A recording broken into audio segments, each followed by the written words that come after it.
Hello, I'm Robert Burns, CEO of the Sault Ste. Marie Chamber of Commerce, and today we welcome Gurwinder Dusanjh, Liberal candidate for the upcoming provincial election, February 27th. Before we start with any questions, I just want to acknowledge and recognize that we're holding this interview on the traditional, territorial, and ancestral lands of the Ojibwe people from Garden River and Batchewana First Nations. To the Anishinaabe people, this sacred and spiritual place has been known since time immemorial as Bowading, and we wish to honor the Anishinaabe and Métis on this part of Turtle Island, and as we recognize their homelands in the spirit of partnership and reconciliation. Now, before we begin, just a few items of note. All the candidates that we've been interviewing for the February 27th election that we were able to get in touch with were all invited to take part. Each candidate that joins us are asked the same set of questions in the same order.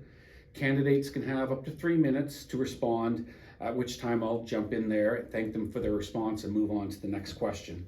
After all the questions are posed, each candidate will be given an opportunity to make closing remarks using the same 3-minute time allotment. And once we've completed all of the interviews, each individual video will be uploaded to our YouTube channel and shared and made available to our membership and the public at large. So, hello Gurwinder. Thank you for joining us, and we appreciate you taking the time, because I know it's busy during the campaign, but why don't you take a couple of minutes just to introduce yourself and let people know why you're running or why you decided to run, and yeah, the floor is yours. Well, thank you very much, Bob, for inviting me. Hello everyone in Sault Ste. Marie and abroad, whoever's watching this. My name is Gurwinder Dusanjh. I'm from Toronto, but I've moved to the Sault in 2013, and I went to Algoma University, and I was the vice president there. When I was there for a year, I was the vice president, and then I also I'm a business owner. I have a land lease community and a trailer park and a gas station convenience store that I run just north of the Sault. It's been 3 years for the gas station and convenience store. It used to be closed, and now it's open 7 days a week, so definitely turn that around. And then my experience in the land lease community has been there since 2013. And I decided to throw my hat into the political ring because I saw the different options and where the state of the city and Ontario in general is, specifically Northern Ontario. And I didn't really see that the candidates or the parties that had candidates put forward had the solutions that we're looking for, specifically for Sault Ste. Marie and Northern Ontario. Super. Okay, well, we'll jump right into it then.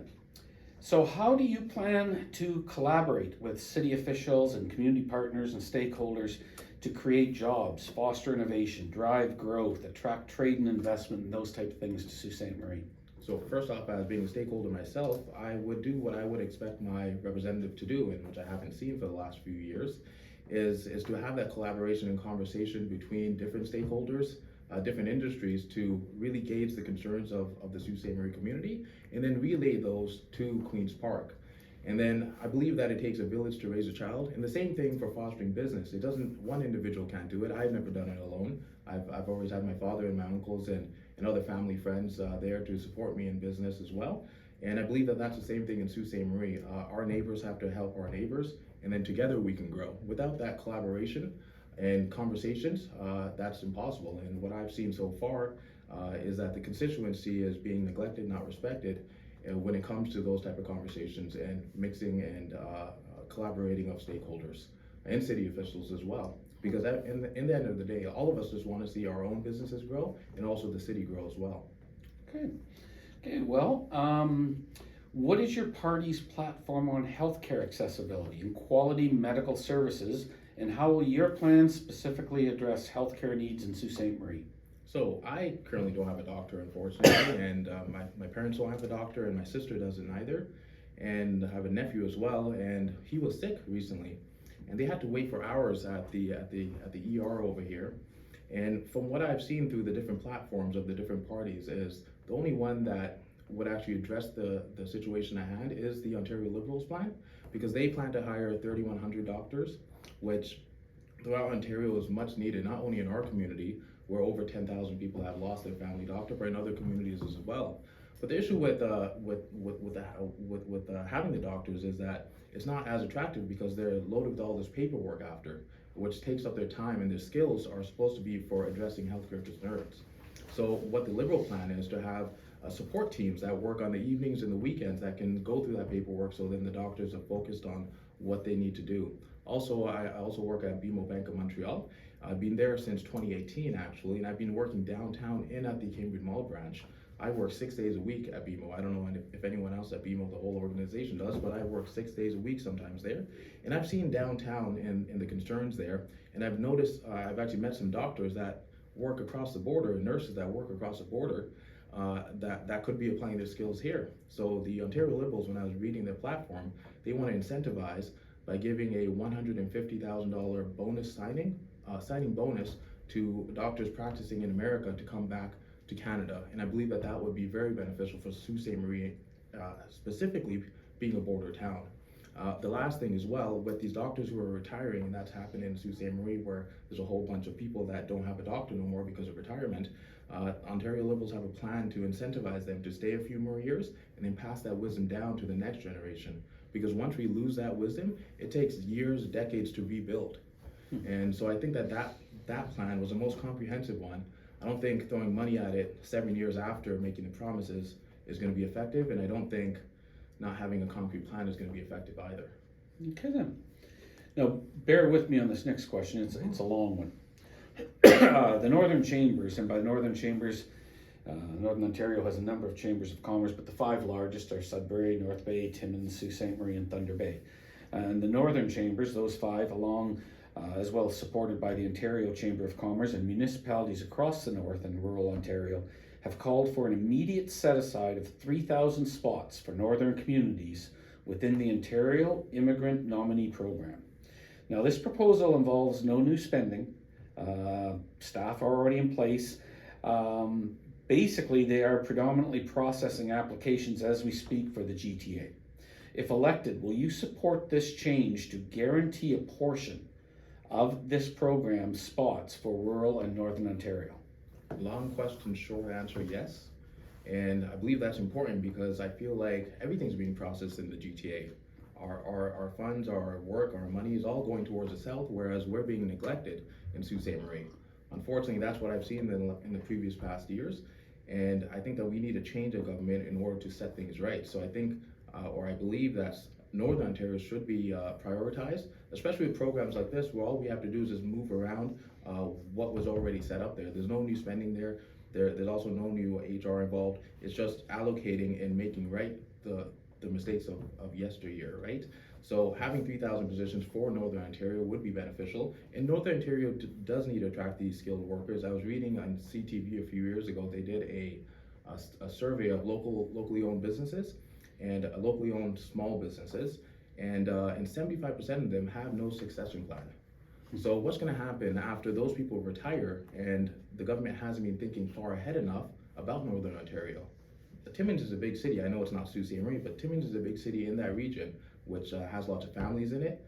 If cities like that or situations like that are being neglected, I believe the same will be happening to Sault Ste. Marie. So I would hope that I would also demand that those 3,000 be also placed for Northern Ontario, and that would equalize, and it would show that the government and the party in power actually cares for us instead of just looks at us as in the north and really far away from GTA where everything goes down. Okay. Okay, next question. How will you ensure small businesses have fair access to funding, particularly for growth, expansion, and purchasing commercial properties? So, also, I guess I forgot in my intro, I also own a commercial property here on Queen Street as well. Currently, it's rented out at the bottom as commercial and above is 2 residential. So, being a commercial owner as well and a small business owner, I've noticed that funding is difficult to get. It seems like over the past few years, almost a decade, that big corporations are being prioritized and they're getting the access to these funding or capitals and access to tax breaks. Whereas the small businesses are kind of left like, okay, if you want to manage, you can make the choices, make the cuts over here. One thing that I found beneficial after reading all the platforms as a small business owner and as an employee at the bank is that there's a commitment to cut the tax rate for businesses, also to cut the tax rate of middle income earners as well. So with that, those businesses would have the funds to save up as opposed to just paying it out in taxes and then expand their business. Also, I was reading in the previous Liberal platforms, because this is such a short, I don't believe anyone except for the Green Party has an actual platform out that's costed. I believe the other ones are still getting to it. But in the previous ones, there was a $1 billion Northern Ontario business fund. And I think that that's something that every party should look at. Again, it's about respecting Northern Ontario, not neglecting it. And without those investments now, we're going to have to deal with the after effects in decades to come. So we need to make the investment now as opposed to wait another 4 years or 2 years or maybe another month. It depends on when he wants to call another one, right? Okay then. You kind of touched on this one already, but I'm sure you can go into more detail. What steps will you take to address the mental health and addictions crisis, particularly as it impacts the business community and the downtown tourism areas of Sault Ste. Marie? Yeah, so working downtown, working right on Queen Street, in a building full of windows I've seen outside for 8 hours a day, and I've seen mental health and addiction play a large part in people's struggles. And that doesn't only affect the people who are going through those struggles, but also affects the people around as well. I was in business with CJ Dehydrated Products. They got broken into 3 times within the span of a month, and they eventually had to start sleeping there in order to keep the place safe. They unfortunately had to close down because of all the attacks. In my commercial building, my windows at the front, it's not my business operating from there. I have it rented out, but their actual windows were broken.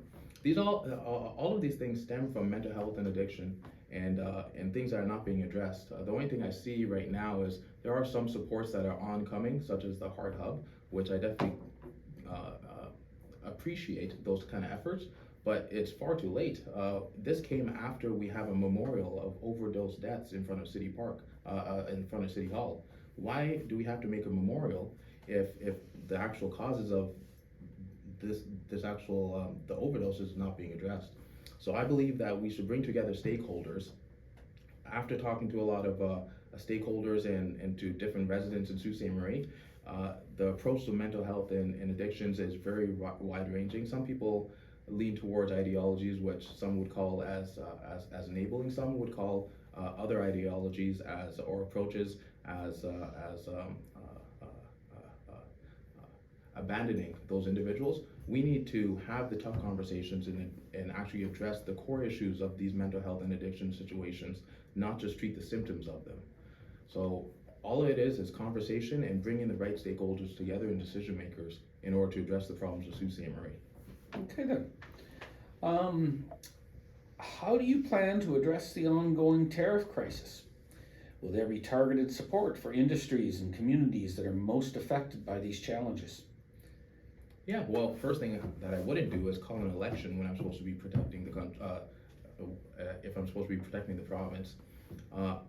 Essentially what these tariffs is, we already had one round of tariffs before, and I think it would be irresponsible to think that that individual wouldn't be running again, Trump.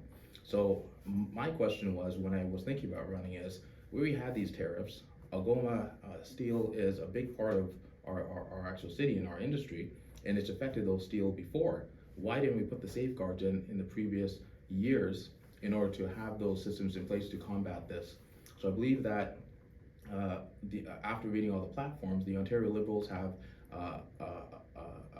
a proposal in place in order to allow businesses to access loans at government rates in order to weather this storm, because this is going to be the rockiest storm that we've been through or that I could even think of, and without those proper funding in place to get over this hurdle, it's going to be very detrimental. And if it affects one business and people don't think that they're affected, that's a huge employer. There's other huge employers that are going to be affected, and every other business is going to be affected.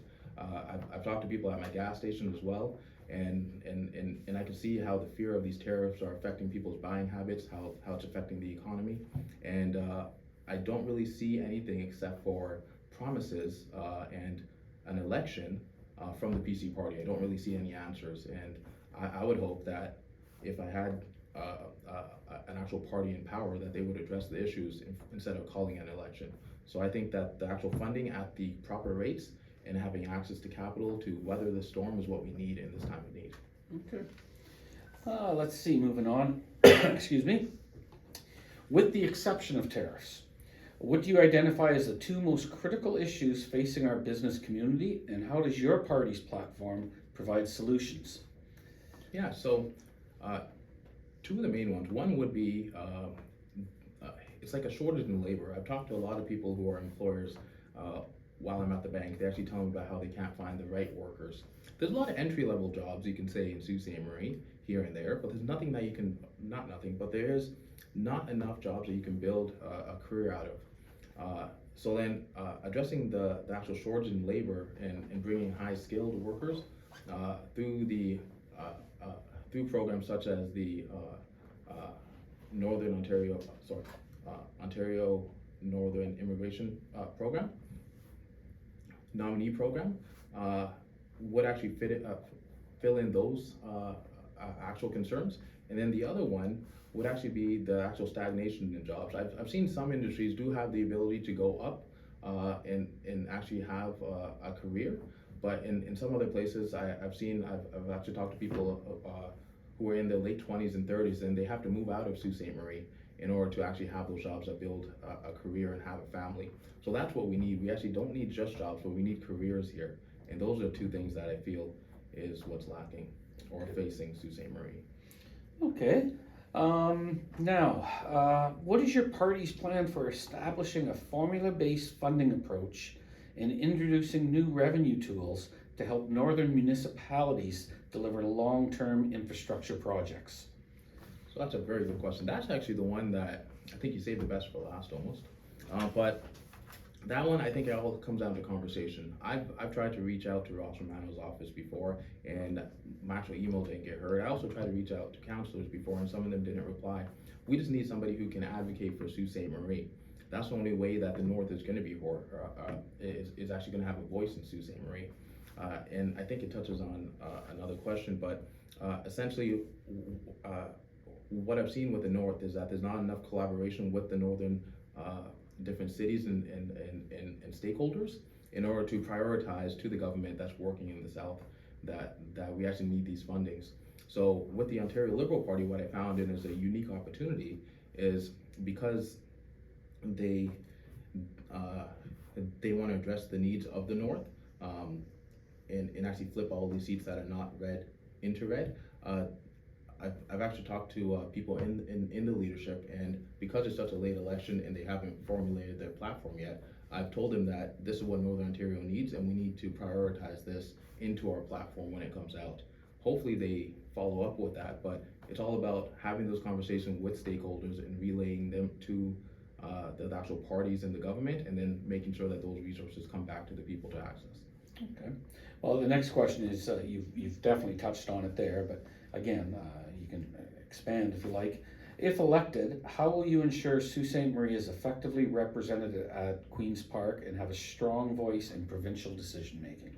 So I'm actually running as a candidate for the Ontario Liberal Party, mostly because I do agree with their platform, but also because I don't see the representation of Sault Ste. Marie coming from the other parties. I'm actually wearing a Sault Ste. Marie pin because my tenure, I would hope, would be as a representative for Sault Ste. Marie to the government. I've been talking to a lot of people in the Sioux after knocking on the doors, and two names come to mind, and that's David Orizetti and Tony Martin. Those two, even if you're not a part of their political party or you're totally different, those two were very respected individuals who actually took their job seriously and put Sault Ste. Marie above their party or above the government. And that's the kind of way that I would hope to have representation in Queen's Park. And now that's a tough challenge because I'm from the North, and a lot of when I'm going through CPAC and watching different videos is that in the North they actually don't speak up as much. But I believe that building coalitions with other MPs in the North in order to bring our voices as a wave would be more beneficial, as opposed to just one MP saying this over here and one MP saying that over there. I think Northern Ontario needs a different approach when it comes to Queen's Park, and I believe that I would be a big player in that. Okay then. Last question. What opportunities do you see for Sault Ste. Marie's growth, both economically and socially, and how can our business community contribute to that growth? So this is looking into the future. So this isn't based off of any platforms or anything, but I came here for opportunity. I came here from Brampton. I was in Toronto for 10 years and then Brampton 10 years, and now I'm here for 12 years. I think I'm going to stay here because I came here for the business opportunities and for the growth. It was a newer city than, or it's actually from the 1800s, but it was a smaller city. It had newer growth opportunities. And I don't see that as much now, but if you look at it, we're on Highway 17, which is it's a lifeline of our trade. Everything that goes through, if it goes on the road, it goes through Highway 17 or 11.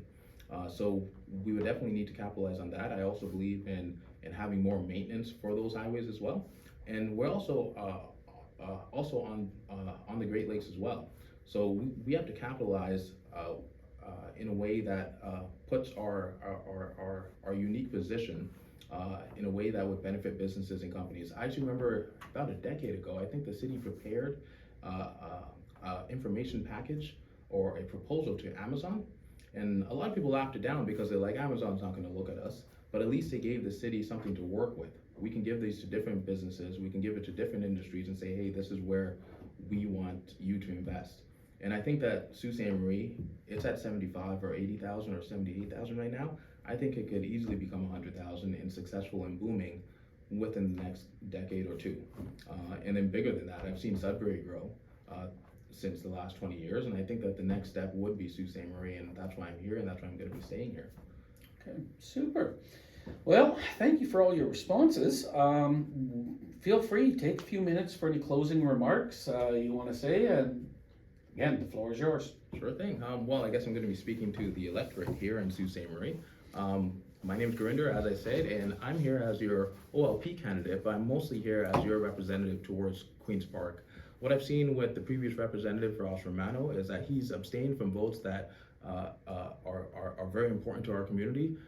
In particular, the votes of the maintenance of the Highway 17, which I've driven on every single day. And then with the city councilor there's been votes that, as a resident of Sault Ste. Marie, that I don't particularly agree with, and I don't think that would be beneficial to sending to Queen's Park. So I'm coming here as your candidate. I believe that Northern Ontario and Sault Ste. Marie should be not neglected, and it actually should be looked at, and it should be taken seriously. And our concerns shouldn't be drowned out at the office doors. They should be relayed and echoed into Queen's Park. And that's what I would put forward as my pitch to be the representative for Sault Ste. Marie. Not only the Ontario Liberal candidate, but the representative for Sault Ste. Marie towards Queen's Park in order to give ourselves the best voice. Great. Well, on behalf of the Chamber of Commerce, thank you. Thank you, Gurwinder, for taking part in our Q&A and engaging the Chamber of Commerce and our membership.